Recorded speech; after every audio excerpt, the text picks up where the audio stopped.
अस्सलाम वालेकुम स्टूडेंट्स। आज हम डिस्कशन करेंगे neutron reactions and cross section पर। न्यूट्रॉन रिएक्शंस वाला टॉपिक है और न्यूट्रॉन क्रॉस सेक्शन पर डिस्कशन करेंगे हम।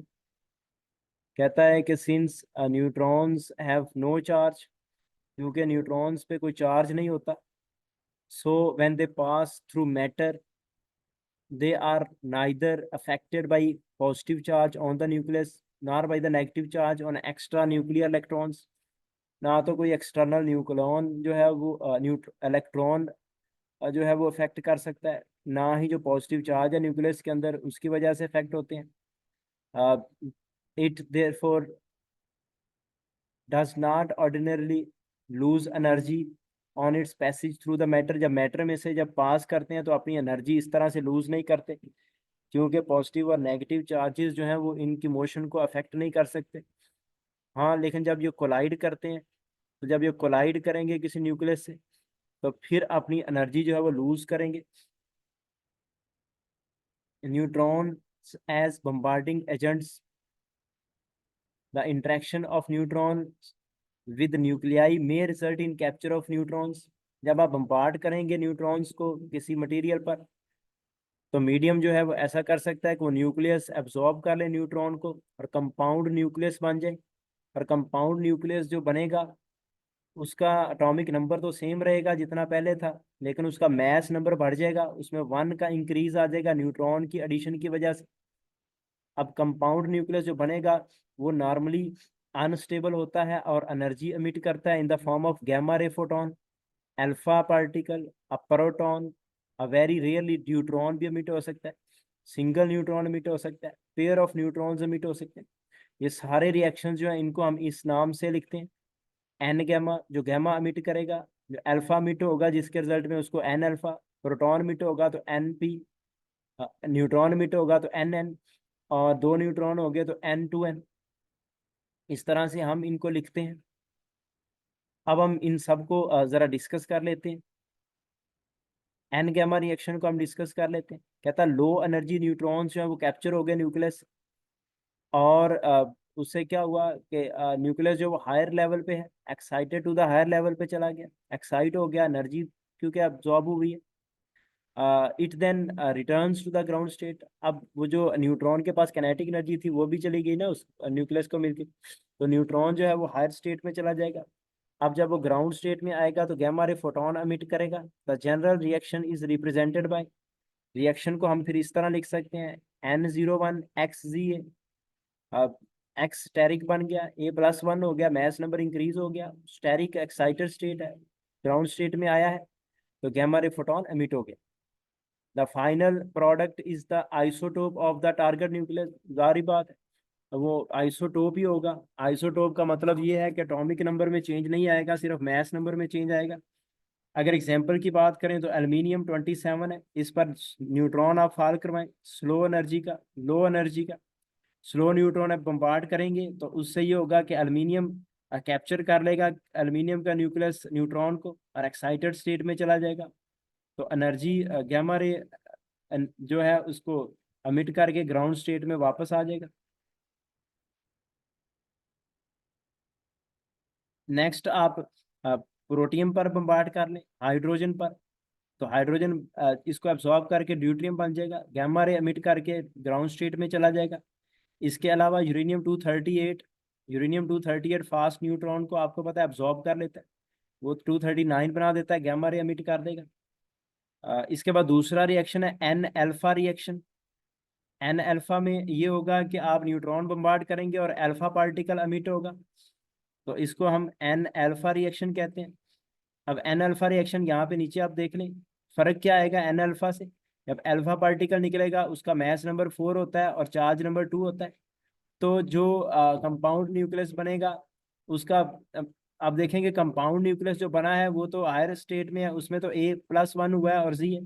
अब जब डिके आगे प्रोसेस होगा तो उसके रिजल्ट में जो हमारे पास रिजल्टेंट न्यूक्लियस बनेगा उसका एटॉमिक नंबर में 2 माइनस होगा और मैस नंबर में 3 माइनस होगा, तभी जाके मैस कंजर्वेशन और चार्ज कंजर्वेशन जो है वो मुकम्मल होगी। तो यही उसने लिखा है फाइनल प्रोडक्ट जो है न्यू एलिमेंट बन जाएगा, एटॉमिक नंबर उसका 2 कम होगा टारगेट न्यूक्लियस से, और मास नंबर उसका 3 कम होगा। फॉर एग्जांपल आप बोरॉन पर फॉल करवाएं, बोरॉन 10 पर न्यूट्रॉन फॉल करवाएं, न्यूट्रॉन कैप्चर होगा, बोरॉन 11 बनेगा, और बोरॉन 11 जो अनस्टेबल है वो ब्रेक हो जाएगा। अ, और उसके रिजल्ट में क्या होगा कि अल्फा पार्टिकल एमिट हो जाएगा, लिथियम 7 बन जाएगा। इसके अलावा एल्यूमिनियम पर अगर बम्बार्ड करते हैं आप न्यूट्रॉन, तो उसके रिजल्ट में भी अल्फा डिके के चांसेस हैं कि वो सोडियम में कन्वर्ट हो जाए, सोडियम 24 में, और अल्फा पार्टिकल एमिट हो जाए।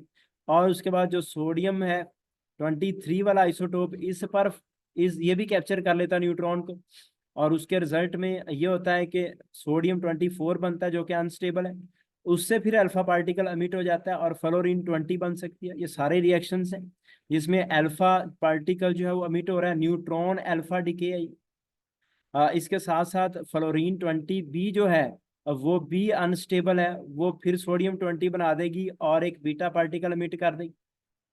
इसके बाद थर्ड रिएक्शन है जिसमें न्यूट्रॉन प्रोटॉन रिएक्शन है, न्यूट्रॉन एब्जॉर्ब होगा और उसके रिजल्ट में कोई प्रोटॉन एमिट हो जाएगा। तो ये रिएक्शन यहाँ पे लिखा हुआ है। इसके रिजल्ट में आपको पता है जब प्रोटॉन निकलेगा उसका एटॉमिक नंबर 1 और मास नंबर 1। तो एक न्यूट्रॉन आया था तो कंपाउंड न्यूक्लियस बना, A+1 हो गया, और जी में चेंज नहीं आया। लेकिन जब ये डिके करेगा प्रोटॉन बनेगा तो Z-1 हो जाएगा, और A+1 था और A बच जाएगा। तो अब जो रिजल्टेंट या प्रोडक्ट न्यूक्लियस है उसका मास नंबर सेम रहेगा, लेकिन चार्ज नंबर में एक कम हो जाएगा।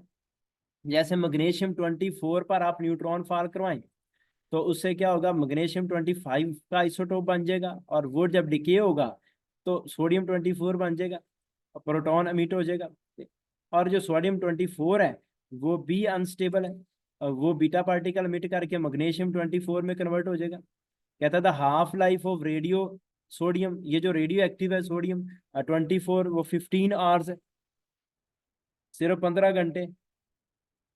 और कितनी एनर्जी का maximum energy of beta particle 1.39 mega electron volt emit होगी। The final product is the same as the target nucleus, final product जो है टारगेट न्यूक्लियस की तरह का ही बन जाएगा। देखो मैग्नीशियम 24 था और रिजल्टेंट भी मैग्नीशियम 24 ही बन गया, प्रोटॉन भी एमिट हो गया और एक बीटा पार्टिकल भी एमिट हो गया। दस overall effect is bombarding is neutron, neutron split हुआ है असल में प्रोटॉन और इलेक्ट्रॉन में, क्योंकि न्यूट्रॉन एब्जॉर्ब हुआ था मैग्नीशियम 24 में, तो दोबारा मैग्नीशियम 24 ही तो बन गया है।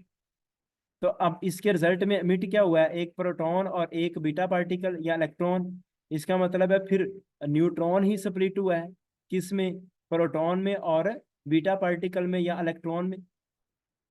अदर एग्जाम्पल अगर कोई आप लिखना चाहें तो ये भी लिख सकते हैं, नाइट्रोजन 14 पर न्यूट्रॉन बम्बार्ड करें तो कार्बन 14 और प्रोटॉन एमिट हो जाता है, और कार्बन 14 जो है फिर आगे नाइट्रोजन 14 बना देते हैं बीटा पार्टिकल प्लस एनर्जी। तो इस रिजल्ट में भी आप देखते हैं कि न्यूट्रॉन नाइट्रोजन दोबारा बन गया, तो न्यूट्रॉन फिर स्प्लिट हुआ है प्रोटॉन में और बीटा पार्टिकल में। इसके अलावा आप अल्मीनियम 27 पे न्यूट्रॉन फॉल कराएं तो वो भी मैग्नीशियम 27 में कन्वर्ट हो सकता है, और साथ में प्रोटॉन अमिट होगा। तो ये सारे जो रिएक्शन हमने अभी डिस्कस किए हैं इसमें प्रोटॉन अमिट हो रहा है, अल्टीमेट प्रोटॉन अमिट हो रहा है, कुछ में साथ में बीटा पार्टिकल भी अमिट हो रहा है। उसके बाद है चौथा रिएक्शन एन एन रिएक्शन, जिसमें न्यूट्रॉन फॉल करवाएंगे और न्यूट्रॉन ही अमिट हो जाएगा। तो कहता है भाई होता यह है कि न्यूट्रॉन बम्बार्ड किया आपने एजी पर, एजी सिल्वर को कहते हैं, सिल्वर ने क्या किया, इसको अब्सॉर्ब किया, एक्साइटेड स्टेट में गया, ग्राउंड स्टेट में आने के लिए उसने दोबारा न्यूट्रॉन अमिट कर दिया, ठीक है ना, गैमा रे भी अमिट हो गया। तो साथ में क्या हुआ, साथ में न्यूट्रॉन भी अमिट हो गया। तो कहता है प्रोडक्ट न्यूक्लियस जो AG-107 is in metastable state and decays with the emission of gamma radiation, तो मेटा स्टेबल स्टेट में चला जाता है, और फाइनल 107 वाला साथ में फिर गैमा रे अमिट कर देता है, फिर वो लोअर एनर्जी स्टेट में आ जाता है। अब है N2N रिएक्शन, मतलब एक न्यूट्रॉन अब्सॉर्ब होगा और दो न्यूट्रॉन अमिट होंगे। अब कहता है अगर आप जो न्यूट्रॉन आप बम्बार्ड करें उसकी एनर्जी बढ़ा दें, ज्यादा एनर्जी के न्यूट्रॉन बम्बार्ड करें, जैसे 10 मेगा इलेक्ट्रॉन वोल्ट के तक आप करें तो दो न्यूट्रॉन इजेक्ट हो सकते हैं। और for higher for higher energies more than 2 भी अमिट हो सकते हैं। कहता है न्यूट्रॉन अगर 10 मेगा इलेक्ट्रॉन वोल्ट वाला हो, पोटाशियम के पर फॉल करें पोटाशियम 39 पर, तो पोटाशियम 38 बन जाएगा और 2 न्यूट्रॉन उससे निकल जाएंगे। अब साथ में जो 28 पर 38 बना है ये भी रेडियो एक्टिव है। ये पोटाशियम 38 ये ये बीटा पार्टिकल एमिट कर देगा और किसी और न्यूक्लियस में कन्वर्ट हो जाएगा। अब इसके बाद है neutron into three three neutron N3N। एक न्यूट्रॉन बम्बार्ड करें और 3 न्यूट्रॉन एमिट हो। आप न्यूट्रॉन की एनर्जी बढ़ाते जाएं, 30 मेगा इलेक्ट्रॉन वोल्ट तक ले जाएं, तो उससे पॉसिबल है कि 3 न्यूट्रॉन एमिट हो जाए। bombardment of 90 mega electron volt neutron may give rise to ND। Deuterium भी अब हो सकता है, ड्यूट्रियम भी एमिट हो सकता है, लेकिन एनर्जी बहुत ज्यादा होनी चाहिए। ट्रीटियम भी एमिट हो सकता है, एनर्जी बहुत ज्यादा होनी चाहिए। और ये जो रिएक्शंस हैं ये कंपाउंड न्यूक्लियस नहीं बनाते और डायरेक्ट होते हैं, फौरी रिएक्शन होता है। और इसमें पिकअप टाइप इसे कहते हैं, न्यूट्रॉन जाता है और ड्यूट्रियम लेके बाहर निकल जाता है या ट्रीटियम लेके निकल जाता है। एनर्जी अगर 100 मेगा इलेक्ट्रॉन वोल्ट से भी ज्यादा हो तो nuclei of moderate mass number में undergo spallation and those of high mass number में अंडरगो फिशन रिएक्शन भी हो सकता है इसके बाद है हमारे पास न्यूट्रॉन क्रॉस सेक्शन, ये भी इसी के साथ ही है।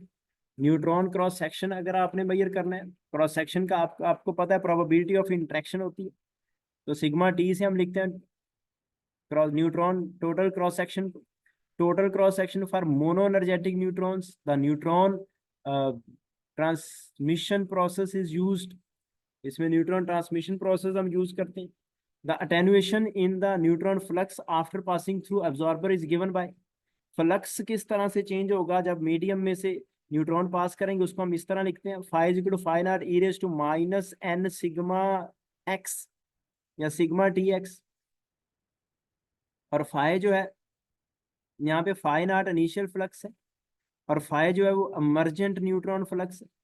भाई उस मीडियम से गुजरने के बाद कितना फ्लक्स बचा है, जो मीडियम से गुजरे हैं उस मीडियम की प्रॉपर्टीज क्या है। एन जो है वो मीडियम की एटॉमिक डेंसिटी है, एब्जॉर्बर मीडियम की।